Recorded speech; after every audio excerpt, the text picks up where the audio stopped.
Hello guys. तो एक tricky concept जो आपके ओ लेवल्स का हिस्सा है, sine 180 minus theta is equals to sine theta and cos 180 minus theta is equals to cos theta. Usually observation में आया है कि ये एक ऐसा टॉपिक है कि जो स्कूल्स में यूजुअली बड़ा सतही लेवल पे पढ़ाया जाता है। एक ट्रिकी कॉन्सेप्ट है और लेकिन इम्पॉर्टेंट इसलिए है क्योंकि ये पास्ट पेपर में असेस होता है। तो आज हम देखेंगे कि ये फॉर्मूला है क्या, और पास्ट पेपर में इसका जो सवाल है वो किस अंदाज में आप लोगों के सामने आता है। टू स्टार्ट द डिस्कशन, अगर आप लोग अपना कैलकुलेटर यूज़ करें और cos 30 कैलकुलेट करें तो you will find out answer √3/2। और अगर आप अपने कैलकुलेटर में cos 150 लिखें तो your calculator will give you -√3/2 कि आंसर तो √3/2 ही है लेकिन नेगेटिव के साथ।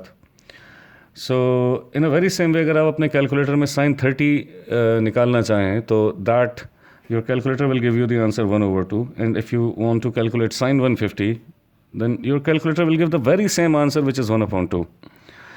अब ऐसा क्यों हुआ, इसको समझने के लिए पहले आप लोगों ने कभी सोचा कि कोई भी एंगल जो होता है 30 डिग्री का जैसे एंगल है, कोई भी एंगल होता है तो उसकी दो साइड्स होती हैं। अब कैलकुलेटर को क्या पता है कि ये कौन सी दो साइड्स हैं?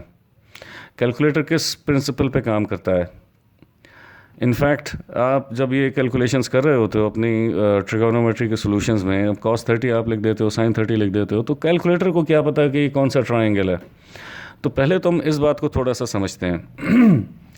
ये जो एंगल कैलकुलेटर जिस प्रिंसिपल पे काम करता है उसको हम मैथमेटिक्स में जनरल एंगल कहते हैं। ये जनरल एंगल अपने अंदर तीन प्रॉपर्टीज़ रखता है। एक तो ये कि हमेशा स्टार्ट होता है from positive x axis, right. दूसरी बात कि इसकी डायरेक्शन एंटी क्लॉकवाइज भी हो सकती है, क्लॉकवाइज भी हो सकती है। ये एंगल पॉजिटिव होता है जब एंटी क्लॉकवाइज में होता है, और ये एंगल नेगेटिव कंसिडर किया जाता है जब ये क्लॉकवाइज होता है। अब डी सिलेबस के स्टूडेंट्स के लिए नेगेटिव एंगल क्योंकि सिलेबस में नहीं है तो हम क्लॉकवाइज को तो नहीं स्टडी करेंगे, हम सिर्फ एंटी क्लॉकवाइज को ही स्टडी करेंगे। और वो कुछ इस तरह से कि फॉर एग्ज़ाम्पल आपके सामने एक पॉइंट है इस एक्स एक्सिस वाई एक्सिस पे 3,4, राइट। तो इस 3,4 का मतलब क्या है कि एक्स एक्सिस में 3 यूनिट आप आगे आए हैं और 4 यूनिट वाई एक्सिस में आप ऊपर गए हैं। अगर आप इन दोनों पे पाइथागोरस थ्योरम अप्लाई करें तो यू विल फाइंड आउट कि हाइपोटेन्यूज जो बनेगी वो 5 बनेगी। Let's say this angle is a, let's say this angle is a, ठीक। सो हम अगर इस क्वाड्रेंट में, मतलब ये जो ट्रायंगल बना हुआ है आपके पास, ट्रायंगल दिस ट्रायंगल जो कि फर्स्ट क्वाड्रेंट में बना हुआ है, this is called first quadrant. तो इसमें अगर आपसे मैं पूछूं cos a sin a और tan a की वैल्यू क्या होगी, तो आप बता सकते हो कि cos a adjacent over hypotenuse यानी कि 3/5 के बराबर होगा। sin a के बारे में आप बता सकते हो कि ये ऑपोजिट ओवर हाइपोटेन्यूज यानी कि 4/5 के बराबर होगा। और tan a के बारे में आप बता सकते हो कि ऑपोजिट ओवर एडजेसेंट यानी कि 4/3 के बराबर होगा। अब लेट्स से कि ये जो 3,4 था, हम एक और पॉइंट है विच इज़ -3,4 है, यानी x एक्सिस में -3 और y एक्सिस में 4। जब आप इन दोनों पे पाइथागोरस थ्योरम अप्लाई करोगे तो you will find out again hypotenuse is 5। तो अगर साइज़ में देखा जाए तो जो आपके पास इस ट्रायंगल का साइज़ है, जो इसकी मेजरमेंट है, इसकी मेजरमेंट भी एग्जैक्टली वही है, क्योंकि ये भी 3 यूनिट्स 4 यूनिट्स और 5 यूनिट्स है, ये भी 3 यूनिट्स 4 यूनिट्स और 5 यूनिट्स है। इसका मतलब है कि these two triangles are congruent actually, यानी जो एंगल की मेजरमेंट ए यहाँ होगी वही एंगल की मेजरमेंट ए यहाँ भी होगी, राइट।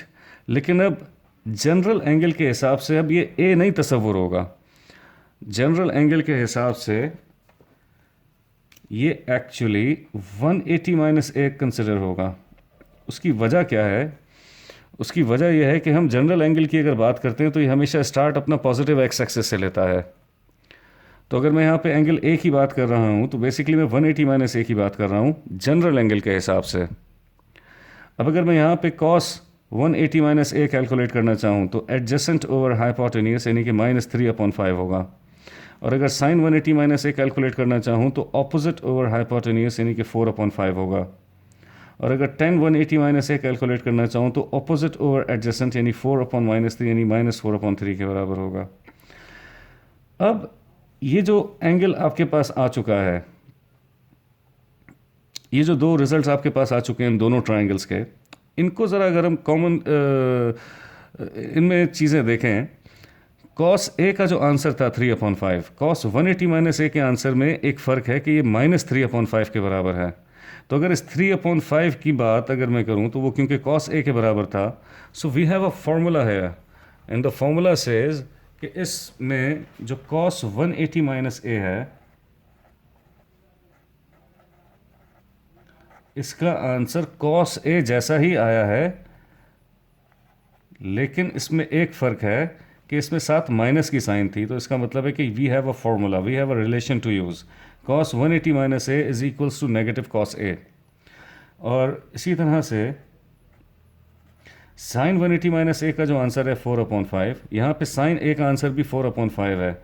तो जो sin 180 माइनस ए का आंसर आया है और जो sin A का आंसर था, उन दोनों में कोई फ़र्क नहीं है। तो बेसिकली ये sin 180 minus A sin A के ही बराबर हुआ। अब आप लोगों को ये फ़र्क समझ में आ रहा होगा कि cos 30 और cos 150 में यहाँ माइनस की साइन क्यों थी, क्योंकि cos के लिए यहाँ नेगेटिव साइन थी, ये -3/5 के बराबर था, क्योंकि x एक्सिस नेगेटिव हो जाता है इसलिए cos नेगेटिव हो गया था। इन अ वेरी सेम वे अगर tan 180 माइनस ए आप चेक करें तो इसमें भी माइनस का फ़र्क है, तो ये बराबर -tan A के होता है, राइट। अब this how to use this, मतलब ये क्वेश्चन, ये जो रिजल्ट्स हमको पता चल गए हैं ये जो तीन रिजल्ट्स हमको पता चल गए हैं, सवाल कैसे आता है, हमसे असेस कैसे होता है कि इस के बारे में आपका एग्जामिनर क्वेश्चन किस तरह से डिज़ाइन करता है। अब ज़रा इस बात को समझते हैं। ये क्वेश्चन दो तरह से आ सकते हैं। पहली टाइप आप लोगों के सामने ये है, देखिए एक ट्रायंगल आपके सामने बना हुआ है इस पर्पल मार्कर से ABCD, जिसमें 5 और 4 गिवन है, और आपको पहला तो सवाल आपसे पूछा जा रहा है कि बताइए AB क्या है। तो AB तो आसानी से निकल सकती है कि 5 4, इत्तेफाक से ये क्वेश्चन भी ऐसा ही है कि जो वैल्यूज़ मैंने इस्तेमाल की थी। एनीवे, तो आप पाइथागोरस थ्योरम अप्लाई करें, आप पहले तो AB कैलकुलेट कर लेंगे पाइथागोरस थ्योरम से कि ये 3 आ गया, राइट। दैट आई अज्यूम कि अगर आप वीडियोस देखते हुए आ रहे हैं तो आप लोगों को अंदाज़ा होगा कि AB कैसे आया। दूसरा सवाल आपसे पूछा जाता है कि साइन ACB कैलकुलेट करें। अब ACB, इस नोटेशन का मतलब क्या है? इस नोटेशन का मतलब है कि एंगल बन रहा है C पर, एंगल बन रहा है C पर, उसके एक तरफ A मौजूद है और एक तरफ उसके B मौजूद है। तो बेसिकली आपसे साइन ACB ये एंगल पूछा जा रहा है, जो कि मैंने मार्क किया हुआ है एज एंगल A, लेकिन खैर इस A की वजह मैं आपको बाद में बताता हूँ। तो sine ACB opposite over hypotenuse यानी कि 3/5 के बराबर है। फिर आपसे पूछा जाता है साइन ACD, यानी कि ये जो मैंने रेड मार्क किया हुआ है, ACD का मतलब है कि एंगल बन रहा है C पर, उसके एक तरफ A है और एक तरफ D है। तो ACD कैसे कैलकुलेट होता है? साइन ACD, अब ये ट्रायंगल तो है नहीं हमारे सामने, हम इस एंगल को इस्तेमाल करके इसको निकालेंगे, क्योंकि आपको रिलेशन ऑब्जर्व करना आना चाहिए कि अगर ये एंगल A है तो बेसिकली अब ये जो एंगल बनेगा ये एंगल 180 माइनस A बनेगा, राइट, क्योंकि स्ट्रेट लाइन का एंगल 180 होता है। If I mark this angle as A, तो this angle should be 180 minus A, right. So इस ACD को कैलकुलेट करने का तरीका ये हो जाएगा कि if this is sine ACD और this is equals to sine 180 minus ACB, right. और हम जानते हैं कि sine theta, sine 180 minus A is equals to sine, इन दोनों की वैल्यूज़ में कोई फ़र्क नहीं होता। तो जो आंसर यहाँ 3/5 आया था, इस ACD का आंसर भी वही 3/5 आने वाला है, राइट, क्योंकि साइन 180 माइनस A और साइन A दोनों बातें बराबर हैं। If let's say we have a question, कि find out cos ACB। So cos ACB कैसे कैलकुलेट होगा? कि this is adjacent over hypotenuse, यानी कि 4/5, राइट, 4/5। तो आपने कैलकुलेट कर लिया। फिर आपसे अगला सवाल पूछा जाता है cos ACD क्या होगा, cos ACD क्या होगा, यानी कि ये एंगल आपसे पूछा जा रहा है। अब आप देखते हो कि जो A और 180 - A में cos का रिलेशन होता है उसमें माइनस का फ़र्क आता है, तो straight away you can write के ये जो 180 - A वाला एंगल है ये असल में -4/5 हो जाएगा, ये माइनस cos ACB हो जाएगा, यानी कि -4/5 हो जाएगा, राइट। ये एक टेक्निक हो गई, क्योंकि हम जानते हैं कि cos 180 - A minus cos A के बराबर होता है। तो समझो कि cos A आपने कैलकुलेट किया तो cos 180 - A क्योंकि माइनस cos A के बराबर होता है, so that cos A was 4/5, तो 180 - A का मतलब हो जाएगा -4/5, क्योंकि यहाँ पे माइनस का फ़र्क होता है। ये तो थी एक टेक्निक, राइट, ये तो थी एक टेक्निक जो असेस होती है कि आपसे एक राइट एंगल ट्राइंगल आपको ढूंढना होता है जिसमें आप कॉस और साइन कैलकुलेट कर लेते हो, फिर आपसे 180 - A के बारे में पूछा जाता है कि ये क्या होगा। तो आपको पता चल गया कि साइन में तो ये गड़बड़ नहीं होती, साइन में जो साइन A का आंसर है वो 180 - A का आंसर भी वही होगा, लेकिन कॉस के आंसर में माइनस का फ़र्क आ जाता है, तो फिर माइनस की साइन आप लगा देते हो। आई होप कि ये बात आप लोगों को आसानी से समझ आ गई होगी। लेकिन अब इसका एक दूसरा कॉन्सेप्ट देखते हैं कि वो कैसे असेस होता है। अब उसको देखने के लिए मैं ज़रा वापस आऊँगा अपनी इस एक्सप्लेनेशन पे। साइन A और साइन 180 - A का आंसर एक जैसा होता है, ये एक इंपॉर्टेंट बात थी नोट करने के लिए। और cos 180 - A minus cos A के बराबर होता है। इसका मतलब है कि cos A और cos 180 - A एक बात नहीं है, दोनों में फ़र्क है माइनस की साइन का, दोनों में फ़र्क है माइनस की साइन का। और आपको एक बात और समझ में आ रही होगी कि जब एंगल यहाँ से शुरू होता है, जब ये y एक्सिस तक पहुँचेगा तो ये 90 डिग्री हो जाएगा, 90 से आगे बढ़ेगा तो ये सेकंड क्वाड्रेंट में आ जाएगा,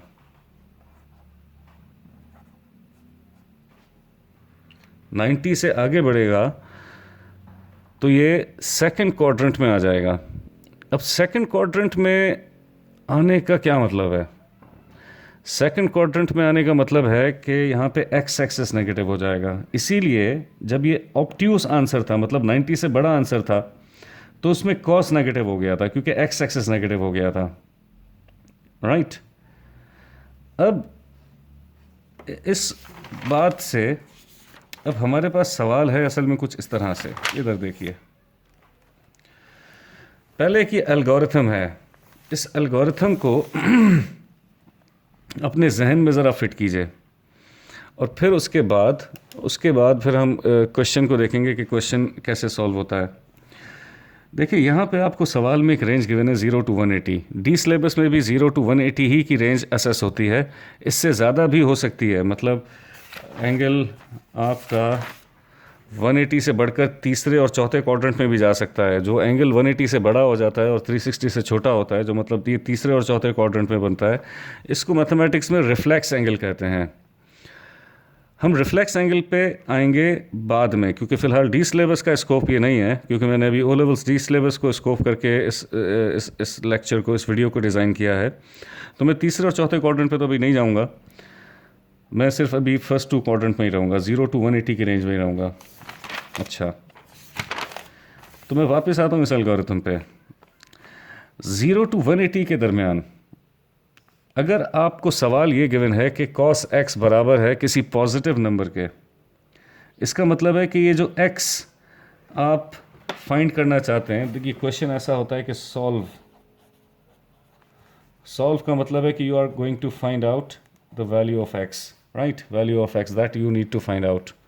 अगर तो cos x किसी पॉजिटिव नंबर के बराबर है तो cos x पॉजिटिव सिर्फ और सिर्फ फर्स्ट क्वाड्रेंट में ही होता है। इस 0 to 180 के हिसाब से, 0 to 180 के हिसाब से cos x पॉजिटिव सिर्फ फर्स्ट क्वाड्रेंट में ही हो सकता है।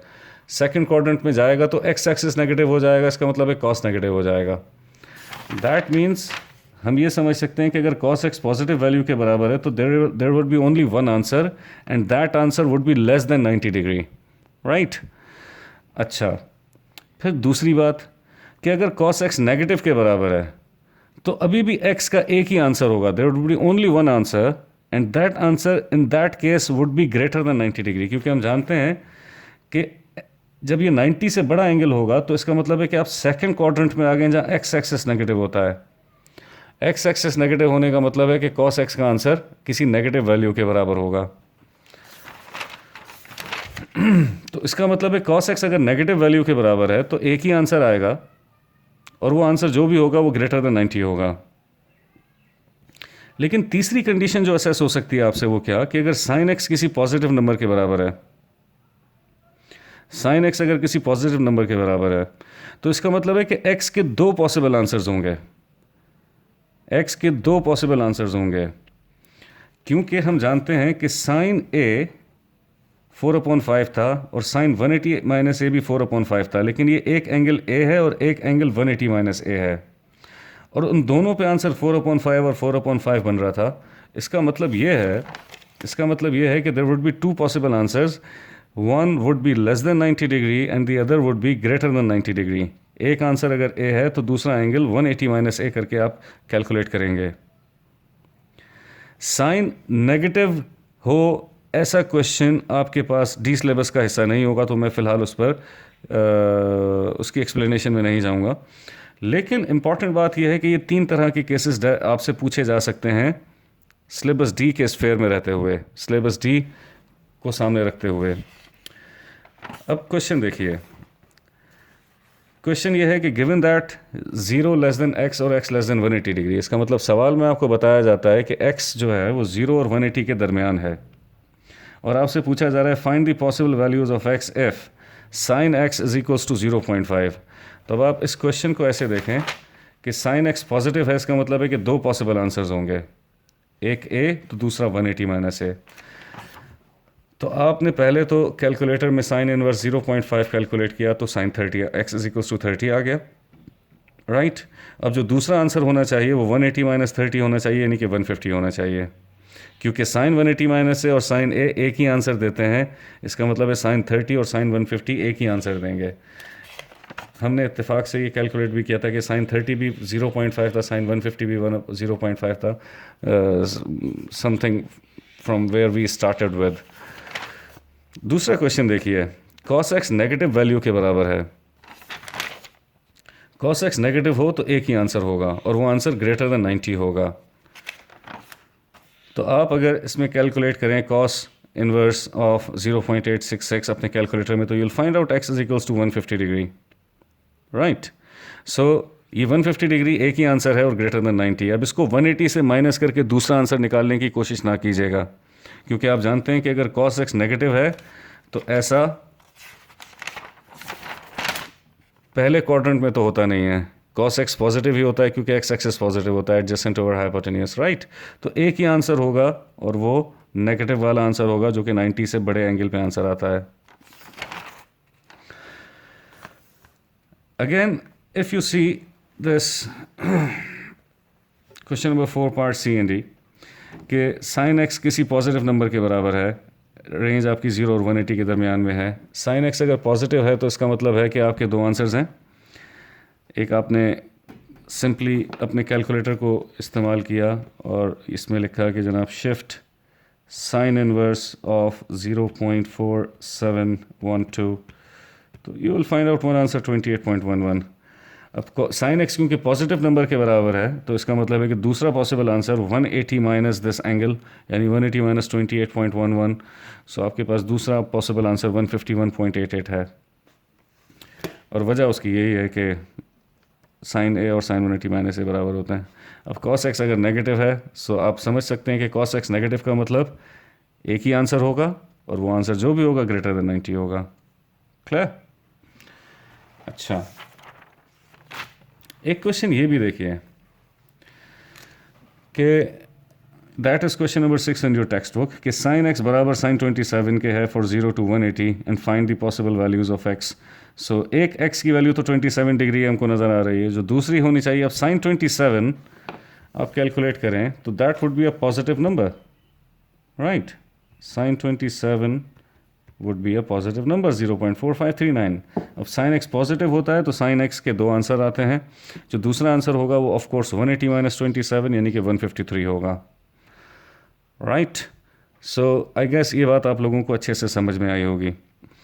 अब जो नेक्स्ट वीडियो होगी वो area of triangle 1/2 AB sin C इससे रिलेटेड, और आपका साइन रूल इससे रिलेटेड होगी। राइट, इसके अलावा अगर आप लोग कोई और कॉन्सेप्ट ऐसा है या क्वेश्चन जो इस कॉन्सेप्ट से रिलेटेड कोई क्वेश्चन ऐसा हो जो आप लोगों से सॉल्व ना हो रहा हो पास्ट पेपर का या टेक्स्ट बुक का, तो you can text me in the comment box. और इसके अलावा कोई और टॉपिक आप लोग पढ़ना चाहें तो मुझे बता दें, उसकी इंशाल्लाह वीडियो हम बना लेंगे। And do subscribe the channel if you like it, and do comment अगर आप लोगों को ये एक्सप्लेनेशन पसंद आई। एक ट्रिकी एक्सप्लेनेशन थी, so I hope you got it right. So इंशाल्लाह मिलते हैं अपनी नेक्स्ट वीडियो में। टेक केयर, अल्लाह हाफिज़।